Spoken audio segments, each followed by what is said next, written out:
guys, and welcome to JDH Racing. So what is the plan today? Well, I'm flying solo because Daniel's at work. It's got to be done, pays the bills, and obviously enables us to crack on with the projects. So what am I going to do? Well, as you can see behind me, we've got a lot of boxes. It's looking like a Summit parts depot in here.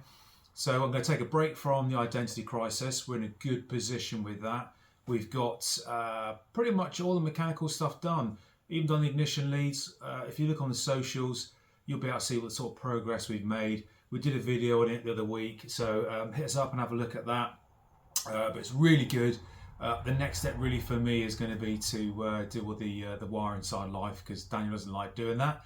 And if you've seen the socials, pretty much every wire is red. So we're going to go through and do a little bit of color coding, do ourselves a bit of a wiring diagram, get it all redone.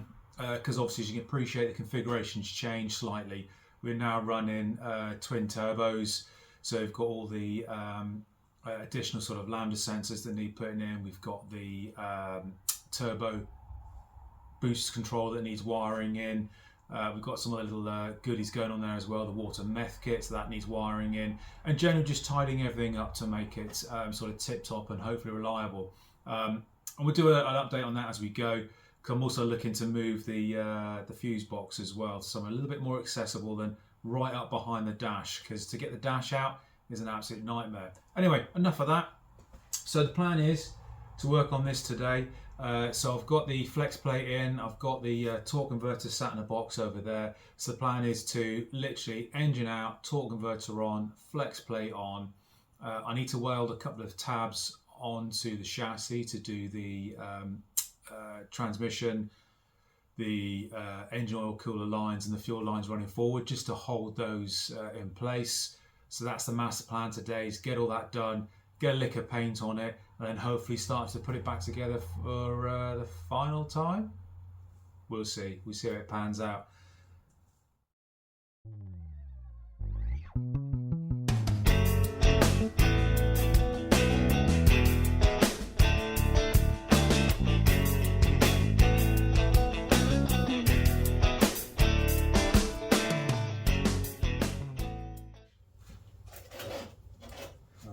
Brew to warm up.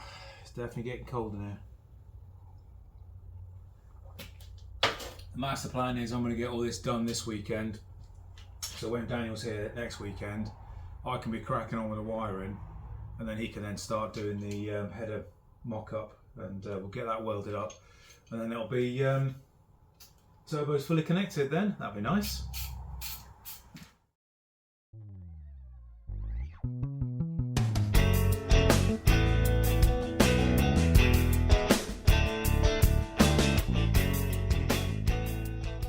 Right, so we'll give you a quick look then at what we're working on. So there's the Chevy LS lump there.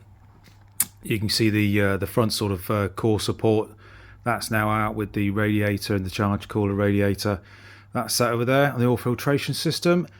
Charge cooler's off. All the lines are sort of loose down there.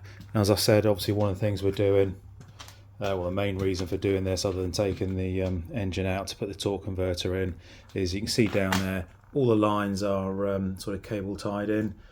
So they've been like that now for a good few weeks. They're sort of formed to the route I want them to go. What I want to need now is just some proper chassis tabs on, so that that's secured and held in place, so there's no issues there. And then once we've done that, we'll give it a lick of paint, and then we can drop the engine back in, torque converter in, nip it all up, and we're on the final build up. Had the alternator belt come through, or the serpentine belt, call it what you want, accessory belt. Third time's a charm. So we were able to run a 6 groove serpentine belt. And with the tensioner there, we can do anything between 46 and 47.5 inches. So it's not a bad little setup. Keeps the alternator low, out the way. And that's a 150 amp alternator there, so it's more than man enough for our needs.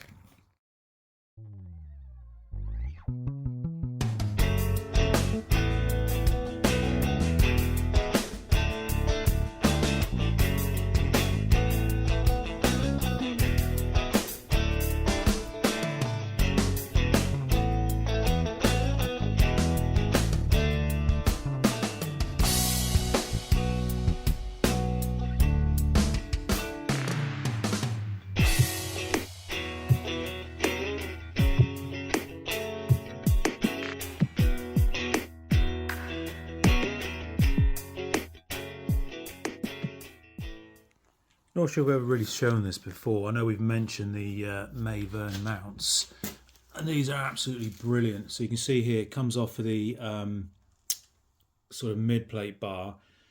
It just ties in, and then the turbo bolts to the top, and the oil feed return basically passes through the bottom. But that supports all the weight, and it's solid as. I mean, don't get me wrong, the manifold or the headers that we're going to make up are SCH10. So they're quite thick wall tubing, so they'll take also the strain of, or the weight of the turbo, and the stress is going to go under. But these are absolutely brilliant. Over to the car, I have to excuse the mess. I've literally stripped the whole front end. So as you can see there then, chassis tabs are all welded on. I'll show those down there. We've got those every 9 inches, and that should be good enough then to support the fuel lines and the oil lines running forwards. Done a little cheeky repair on the forward bar there. If you saw in the previous videos, you'll see there was a couple of basically burn marks where I plasma cut the steering rack mounts off of it, and then put the new bar in behind it. That's all in and done. And I was going to cut that one out, but actually I thought, you know what, I'm just going to put a bit of filler in there just to, you know, get rid of the blemishes, give it a quick skim with the flapper disc and leave it in. It's an extra bit of support tying the front end in, but also I'm going to use it for the Craig Davies water pump. I'm going to use that as a mounting bar, a couple of P-clips and stuff off the front. So it's not in the way of anything, and it gives me redundancy in the future. If I don't need it, I can just cut it out. Or if I end up going to a bigger engine, then at least I can move the steering rack forwards again. So not an issue.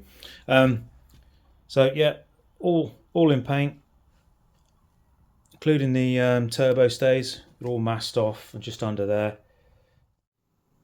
So what I'm going to do then is just quickly remeasure the flex plates to work out the spacing for shins for the torque converter, because I realised I made a slight mistake. So I've got it flat against the block. He says when I get it flat against the block there, so that shows me at 24mm. And then if I come around to the chassis, just going to lay this one across the bottom, and then I have got a gap of, I make that, it's between 35 and 36mm. But I can see literally like a sort of fingernail gap at the bottom there. So I'm going to work off a 35mm. So we've got 35mm for the transmission to the mid plate, and we've got 24mm at the flex plate. So that gives us 11mm. We want somewhere in the region of between 4 and 6mm pull out for the torque converter, so we don't ruin the oil pump inside, and more importantly, don't put too much strain on it or pull it out too far that doesn't operate. So I'm thinking a 250 thou spacer is about 6.25mm.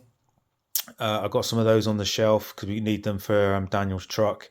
So that should then give us, what's my maths there? Somewhere in the region of what, 4.75mm,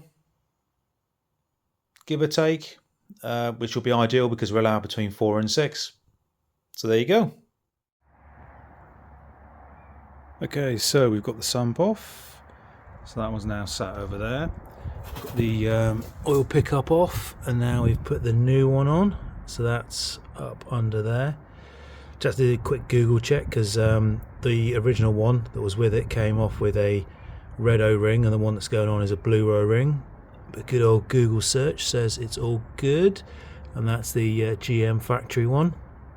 So I've just literally just got to put on the windage train nut back on there where the original pickup would have bolted to, and then we can shove the sump back on and drop this bad boy back in. Right then, just to show you what we've done so far. So there's our Champ oil pan, all on. At the back we've had to source a couple of bolts to fit in underneath the flex plate, because the standard GM one, the bolts come all the way down to here, so they're just shorter. We've got the turbo return drain blanked off there. We've got our sump plug in down there. I can foresee one potential issue, and that will be when we get round to wiring, plumbing in the driver's side turbo. the oil feed pipe basically. So there's the other return pipe on the passenger side, beautifully clear. The other side, ironically, it's where the oil pickup, even though I said can you not put it where the oil pickup goes. Down the bottom we've got our port basically for a temperature sensor, which I'm going to run in there. They're all the same size bung, so I literally just stick a threaded sleeve on it just to turn it down to probably an 1/8 MPT or something like that. Up there then we've got a lovely remote plate for the oil filter that will take the in and out straight from the block to the clear view. And that's it now, all ready to go back in.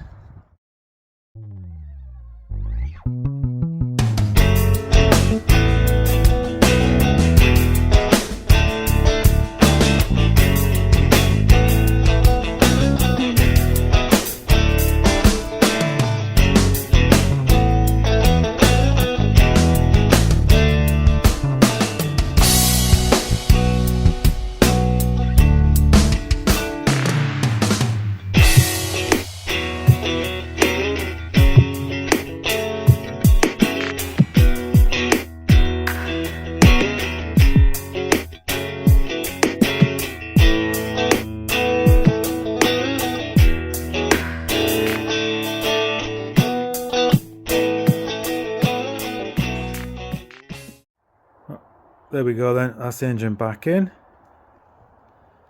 What a beast it is.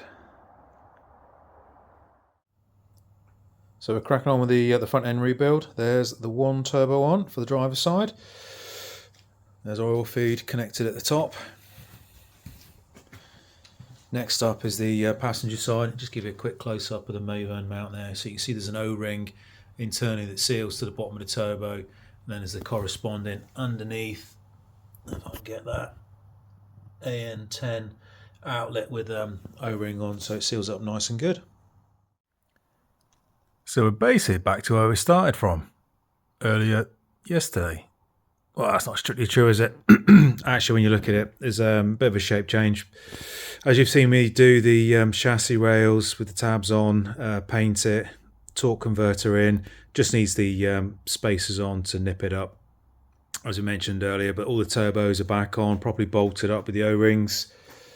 If you look down there, you can see the lovely champagne. More importantly, you can see I've just temporarily cable tied the oil cooler transmission lines on that side, just to get an idea of where they're going to go. All the front ends rebuilt, all the lines are back on, as you can see there. And then, more importantly, coming down from my Clearview filtration system and the engine oil cooler, you'll see the transmission lines running there, down, under, and then they go up into the, I don't know if you can just about see it. There's one connected, unfortunately due to, I suppose, the width of my chassis rails at the front there, and where the connector comes down, I can't quite get to it. So I think what I'm going to do is just make an extension piece of the 90 degree on, so it comes down and then it will sit basically down there. You can see where the 90 degree is just there. But it's definitely coming on. Obviously turbos are all on that side, oil feeds are on. It's looking good. Right guys, that's it for this episode. Thank you very much for watching in. Again, as always, please don't forget to hit the like, subscribe, drop us a comment. Cheers guys, see you next time.